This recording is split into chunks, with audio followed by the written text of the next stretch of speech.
Hey Norm, just asking Fred about that play. How did you come back from that? I mean, Uh,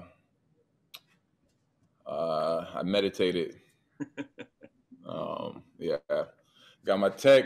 Was pissed off. Just meditated. Let it go.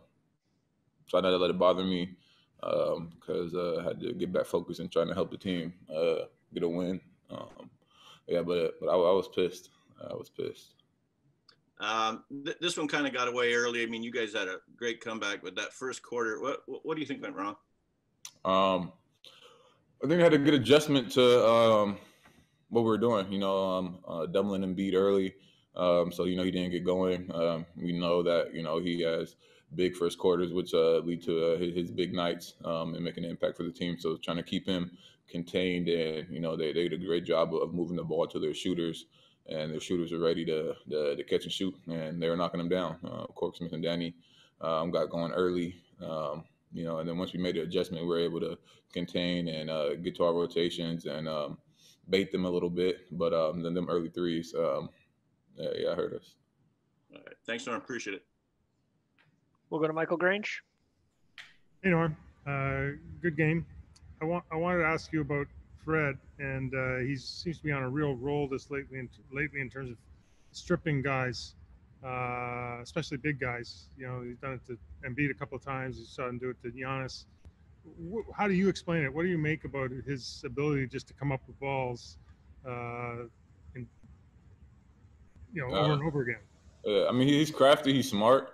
And he got fast hands. He's always saying he got the fastest hands on this side of whatever coast we're on, whether we're on the road or on the east or the west. He's always talking about how quick his hands are. But he's reading the game, and I think he's always been able to do that. So from him growing up, he's been doing that a long time in the league. I feel like he's always top 5 or top 10 in steals, just being able to read the game and anticipate. Our rotations and what the guys are doing. He's a smart player. Does he only do it to opposing bigs, or like when you guys work out in the summers, does he get you too? Or no, he's gotten me a couple of times. It pisses me off when we used to play 1-on-1 and everything like that. But I mean, he's getting bigs, he's getting guards. When they're coming up to shoot the ball, threes, and all that. He has some really fast hands. I think when you're little like that, you gotta get crafty and figure out ways to make an impact, and he does that really well. Appreciate that. I'll let him know you mentioned that. Yeah, tell him I say he's small.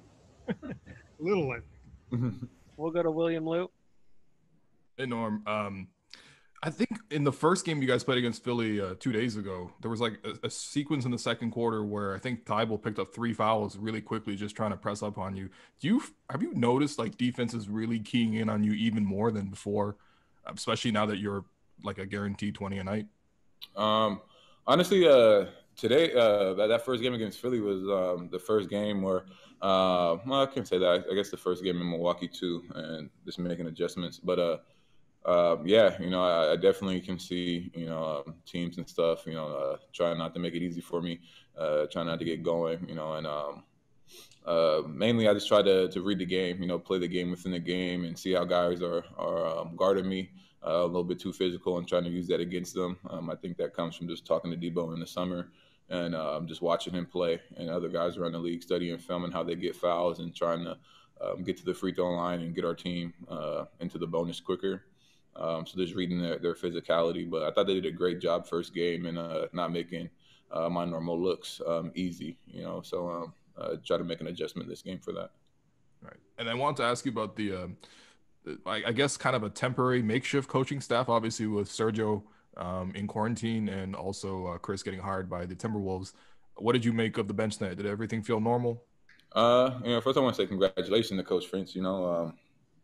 Hopefully he's able to go in there and be very successful for the remainder of the season and turn that organization around. He was a great coach, and helped me a lot in the short time that he was here.